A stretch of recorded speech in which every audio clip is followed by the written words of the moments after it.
When all the world knows beauty to be beautiful, there is already ugliness.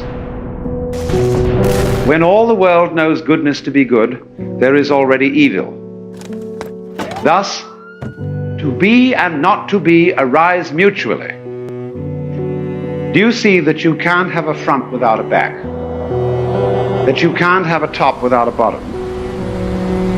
That you can't have the idea of long without the idea of short? You don't have a world in which there are bees without flowers or flowers without bees, because you see, bees and flowers are really the same organism. They look different, just as your head looks very different from your feet. But you don't have human beings who have heads and no feet, or feet and no heads. They go together. Now, of course, they're rather obviously joined by skin and bone. But bees and flowers float apart. Bees buzz and flowers send out smell and color. But they are the same organism because they're inseparable. They require each other. So this is the whole idea of arising together. So that, in other words, to be and not to be, the whole notion of is and isn't, depend on each other. Now, this is contrary to our common sense. We think that being is really there and non-being isn't. But we are at the same moment afraid that being may end up as non-being. There's so much more non-being than there is being. In other words, there seems to be so much more space than there is solid. And since whatever is solid in the world requires energy, and since energy eventually runs out, we're afraid that it may all end up as nothing. That we may end up as nothing and everything else. And we are scared stiff of that, because we don't understand that space or emptiness and solid are two aspects of one reality. Just as front and back, just as bees and flowers, they have to go together. You cannot possibly conceive a solid without a surrounding space. You cannot conceive space without solids occupying it, because space is, as a matter of fact, nothing but the relationship between solids. It's like an interval in music. You can't hear melody unless you hear intervals. But the intervals aren't there, there are the tones. The intervals are, in a way, an illusion. But the hearing of intervals, that is to say the steps between tones, is absolutely necessary for being able to hear melody. If you don't hear the intervals, you only hear a succession of noises. You are then tone deaf or tune deaf. So you see how important the interval is. And any architect, any artist knows that space is real. We talk about the functions of space. Astronomers and physicists talk about properties of space, curved space, and so on and so forth. But in the ordinary common sense that most people have, they think space just isn't there. Solids are there. Reality is therefore identified with the solid, with the energy, and unreality with the emptiness. And there is this, therefore, fundamental anxiety that arises from the fact that the moment you know you exist, you know you could not exist. And therefore, all through one's life, there is a sort of sword of Damocles hanging over you that at any minute you might not be. Wowee, and that's a real scare. Until you understand that to be or not to be is not the question. Because to be cannot be without not being, just as not being cannot be without being. The yang and the yin. The yang means the south side of a mountain, which is in the sun. And the yin means the north side of a mountain, which is in the shade.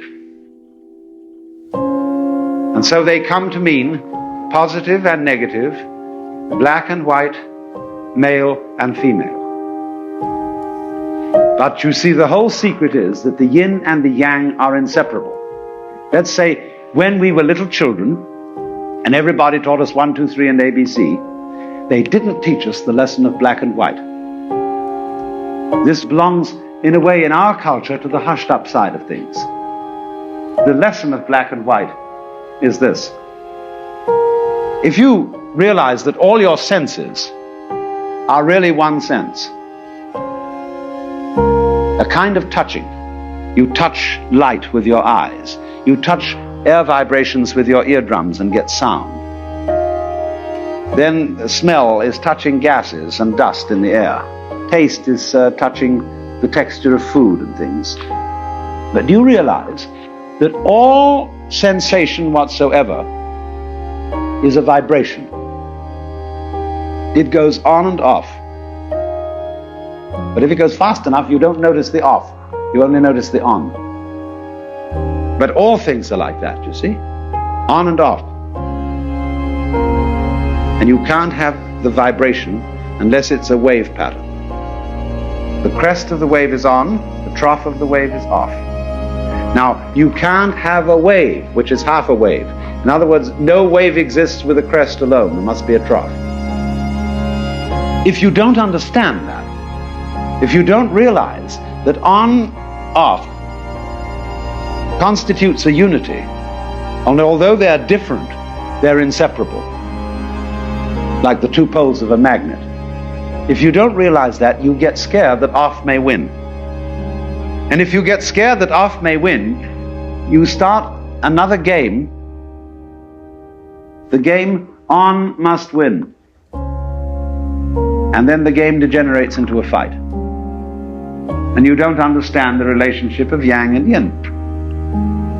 So it is the inner connection, or rather the inseparability of yang and yin, which is what is meant by Tao. That's why Tao cannot be explained.